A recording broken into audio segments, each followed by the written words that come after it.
Welcome to the Steve Barkley Ponders Out Loud podcast. As instructional coaches and school leaders, you have a challenge to guide continuous teacher growth that promotes student success. This podcast looks to support you with strategies from our experienced guests and insights that I've gathered across many years.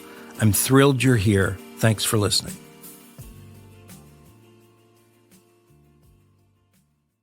Engaging in physical activities for life. Physical literacy. While I was recently coaching a school athletic director, we were discussing the formation of a mission and vision statement for the school's athletic program. That conversation reminded me of an earlier podcast I had recorded concerning physical literacy. Margaret Whitehead, a researcher in that field, defined physical literacy as the motivation, confidence, physical competence, knowledge, and understanding to value and take responsibility for engagement in physical activities for life. Those words certainly suggest to me that this should be an element that we are exploring in schools' missions and vision statements when we use the term lifelong learner. In that earlier podcast, I recorded a conversation with Anthony DeGiorgio. He wrote an article, Why Physical Literacy Matters for Our Students. As you listen to Anthony, consider the impact for you and for your students. Instructional coaches might want to ponder where conversations of physical literacy fit into teachers' professional learning. My name is Anthony DeGiorgio. I'm a middle school, high school teacher, more so than anything, but I have taught primary school as well. I've been coaching since I was 16 years old, so I started with summer camps. I played basketball at university, so a lot of my coaching has come through basketball. And really that term physical literacy was introduced to me more specifically when I did my teacher training after I graduated university. But I did meddle in it a little bit in my undergraduate work as well. And it's always kind of been part of the framework of our curriculum here in Ontario, Canada, where physical literacy was not so much the outcome of our phys ed programs, but more so something that falls in line with the teachings of our curriculum. So if we think about physical literacy more so as a journey rather than an endpoint, it's something that we're constantly trying to develop, whether we're children, whether we're teenagers, whether we're young adults, or whether we're just people going through life. It's a life course concept. So really what it is having people develop the motivation and the confidence to not only be active for life, but also develop competency so that they're able to seek opportunity to do so. And it's really the cradle to grave mentality where it starts as soon as you start moving and it ends when you stop moving. And there's no really end to this constant drive or this constant journey of physical literacy.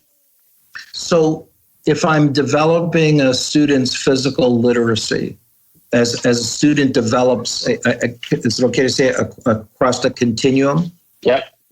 What kind of changes occur as the student's physical literacy increases?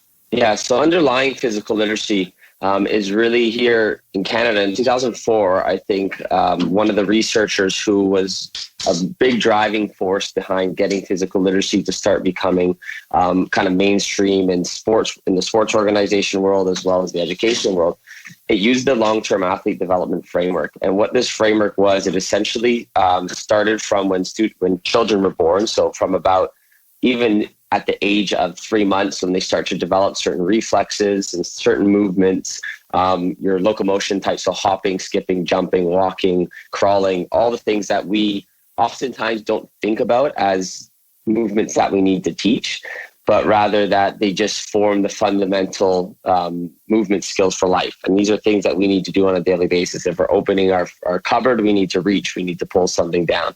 If we're trying to pick something up off the floor, we have to hinge our hips and grab that thing off the floor. So this kind of 0 to 7, or really 2 to 7, are the formative years for movement development. And it falls in line with development of a student, with development of a child. So there's certain markers of development. And cognitively speaking, as well, just in the brain, that 2 to 7 age range is really where there's the motor cortex of the brain is really developing.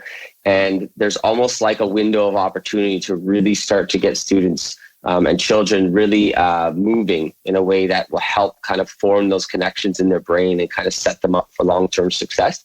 So that's where it all starts. And I think oftentimes in elementary schools, we, especially now as education shifts a lot more towards this academic oriented environment, we neglect these critical years for development. And oftentimes, like, the first thing that's cut is phys ed time. And, we see less phys ed time in schools. And I mean, the case can be made for really taking physical literacy as something that's integral to the development of the whole child. It's not just, their academic brain that needs to grow. It's also that motor cortex brain and the connection to the academic brain.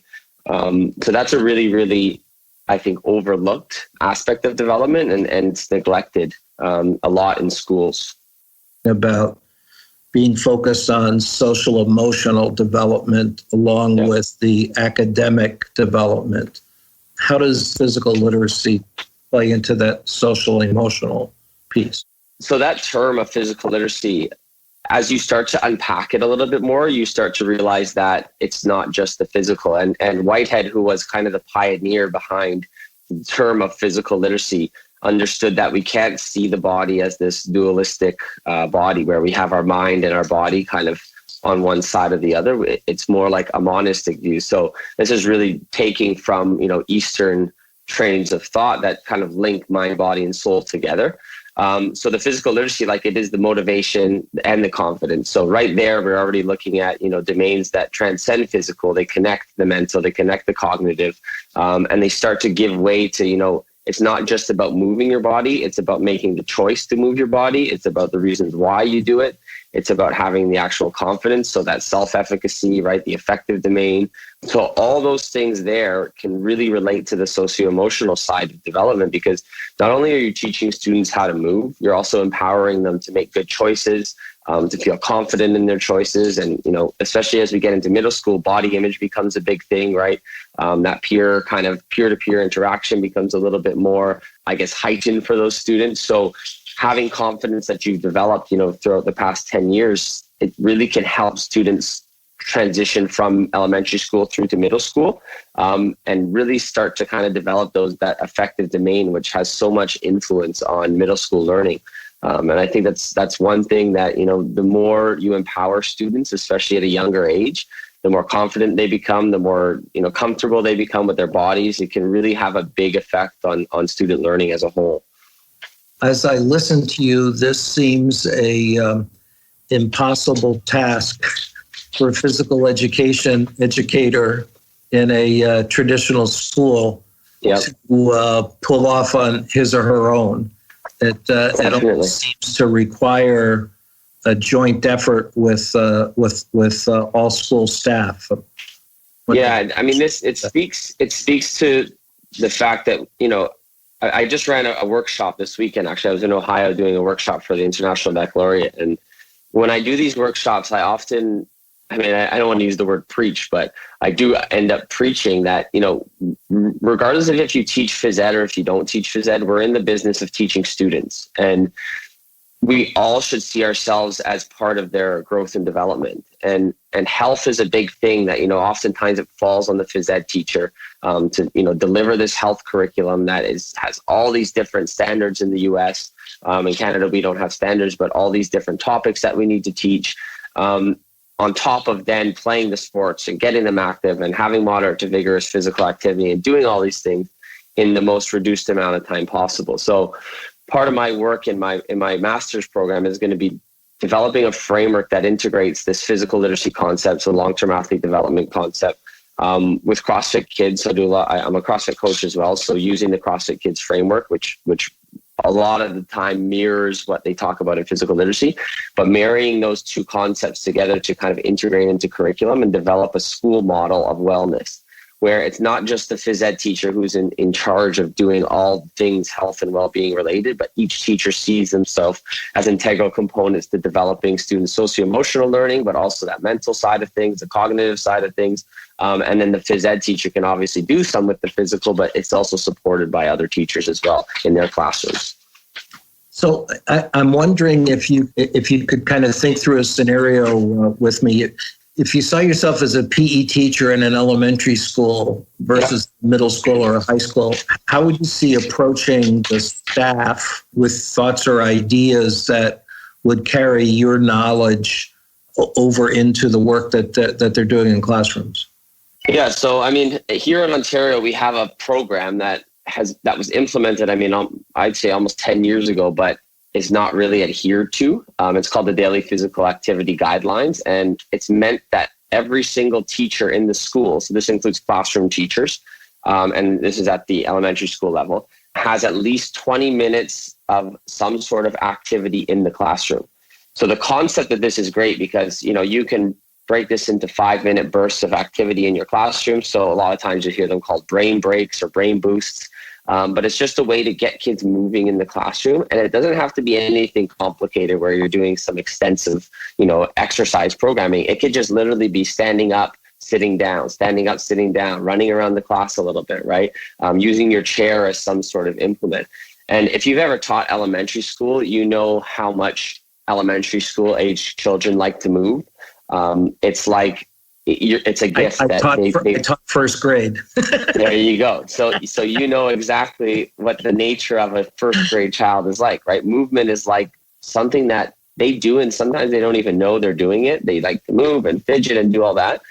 So using that energy to your advantage as a teacher, not only is it going to help the kids kind of settle themselves down a little bit, get out some of the energy that, they have, it's also going to help with learning. And there's a lot of research that points to the fact that having these small bursts of exercise or movement or physical activity, whatever you want to call it, in classes actually increases time on task. It increases executive function. It increases a lot of things that, these behavior problems that I say this with quotations, behavior problems, a lot of times is that we're just not meeting the needs of our learners. And if you think that 6-year-olds can sit down for 3 hours straight and listen, I think we're grossly misguided about the capacity of a 6-year-old. Even as adults, we struggle to do that, right? So, I several years ago attended an international educators conference, and went to a presentation on middle grades that had added recess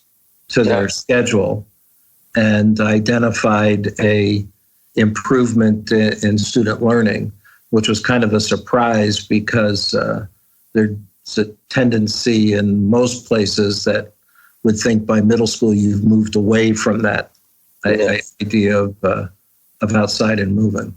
Yeah, I think more and more, even if I start from the top here, so organizations especially in Silicon Valley, they're kind of starting to understand that you can't have people sit at a desk for 10 hours a day and expect productivity, right?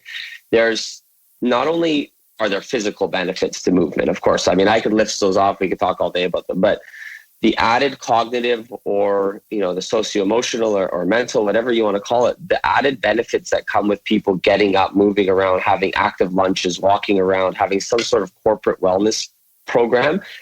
A lot of companies are starting to buy into this because they realize that, we can't just drive people to work all the time and neglect their health as a whole. And in schools, we almost are going away from this, where we think we can have, all this time, this academic time, and neglect the fact that children need to move. And I say children from, 3 years old when they start school to 18 years old when they finish school, because, there's needs for children as a whole to be able to move and get their body moving. The benefits are immense, right? And this is why I love the concept of physical literacy, because it transcends just physical, right? The benefits that it has on the whole child, if executed properly and supported properly in schools, we would see, a lot of the issues that we have in schools could help be alleviated by, having a whole school approach to development and really understanding, that children need certain things in their lives to be able to learn in an effective way. And I think the more we come to realize that, the better it will be for our students. How does the sports, kind of the official sports program at middle schools and high schools play in with this? Yeah. I mean, there's a few issues with sports as a whole, and more organizations are starting to realize that this hyper competitive atmosphere of, win at all costs mentality is starting to really affect kids and turn kids away from sport. And, that's what we don't want to do. There is a time and place for high performance, but physical literacy isn't just about high performance. It's more so about kind of, performance being part of it. But at the same time, we have active for life being the underlying kind of principle of physical literacy. So coaches, trainers, they can all support this where, they're really ingraining these fundamental movement patterns. They're helping kids become more confident. They're motivating them. But at the same time, they really need to think about, okay, am I just driving them towards, strictly sport performance, or am I trying to develop the whole person? And again, like we have our athlete, but oftentimes before athlete comes student. So the student athlete needs to be developed in the most holistic sense possible. And the best coaches I had growing up were ones that, they were driven obviously to make you the best athlete possible in your sport, but they never neglected the human side of coaching. And that's a really big thing that, more and more coaches need to understand, that you're not just there to create a winner. You're there to create a good human being who in turn can have the skills and the attitude to be able to win in the long run. Any chance that you've run across the book Norwich? No, I haven't. It's a book about a town in Vermont that's had 11 Olympic athletes. Oh, wow. And a sports writer went in and did a study that's a town of like 3,000 people, and they've had these 11 Olympic athletes.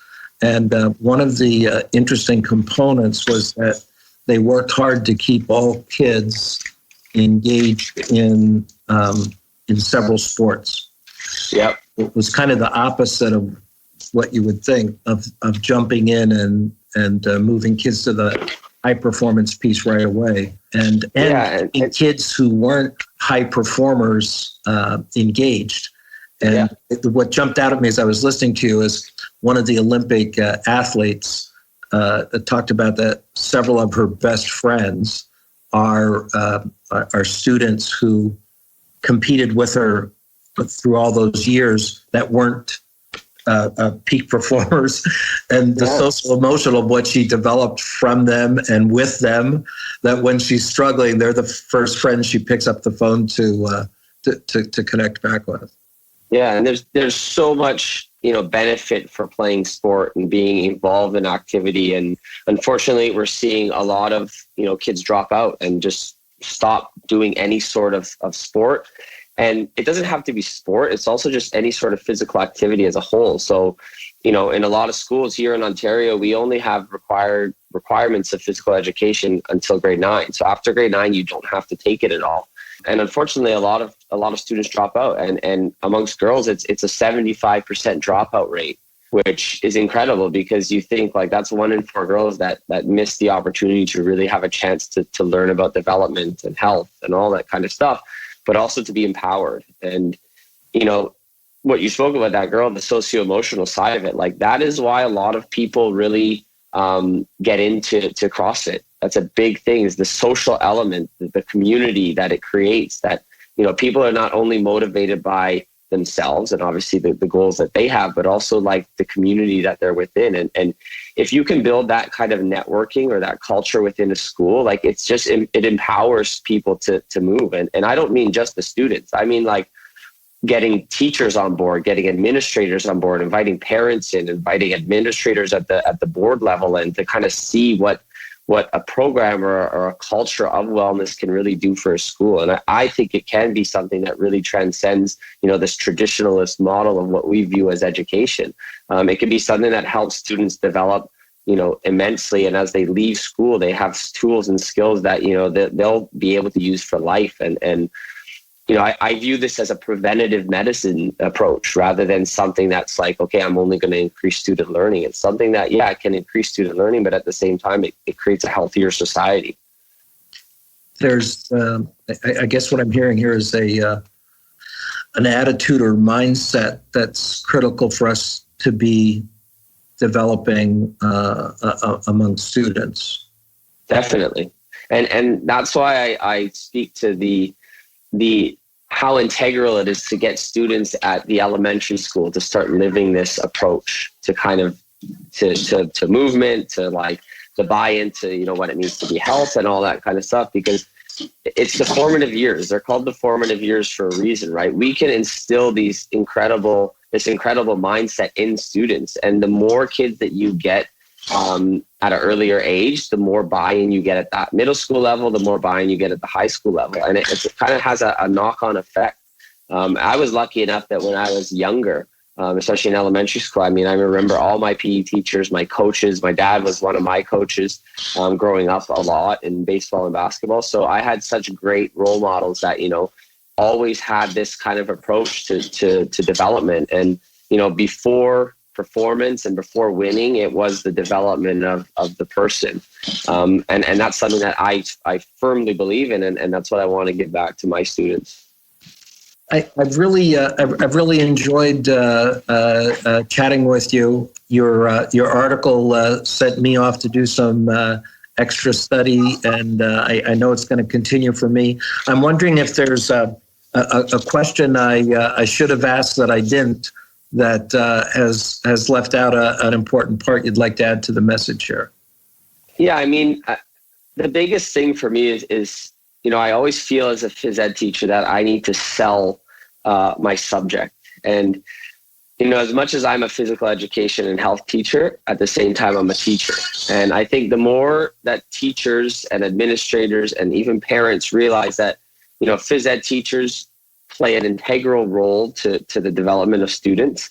And the more that they realize that it is, although not a academic class, it's something that if you removed it completely, you would see that, there's something missing in a student's life. And if we remove sport and we remove kind of, movement and physical activity and recess and all the things that a lot of kids love to do, and they come to school and that's what they look forward to at school, we would have a pretty boring upbringing. And oftentimes we don't think of it from the student standpoint. We think about it from whether it's, the test mandate or we have to reach a certain reading level or math level. I just really wish people would take the time to not only to listen when physical educators talk, but also to kind of do a little bit of reading on their own, because there's so much research coming out across all different types of publications that are pointing towards the importance for play, the importance for, development, involvement in sport, involvement in physical activity. And it's something that I think all parents should really tune into, because it can really help the growth and development of their child. Consider the value of exploring physical literacy for staff and for students. There's another earlier podcast I did titled, "What Do We Know About Recess?" that might be of particular interest to those of you working with elementary students. You'll find the link for that podcast and the link to Anthony's article in the lead into this podcast. Maximizing the value of recess for elementary students is certainly an area for school staff to explore. As coaches and school leaders, what do you find when you observe students in PE classes or at recess? What value might there be in having teachers observing students in PE classes and at recess? How do you model the value of moving in your professional learning activities? Thanks for listening, folks, and do keep on moving. Thanks for listening, folks. I'd love to hear what you're pondering. You can find me on Twitter or LinkedIn at Steve Barkley, or send me your questions and find my videos and blogs at barkleypd.com.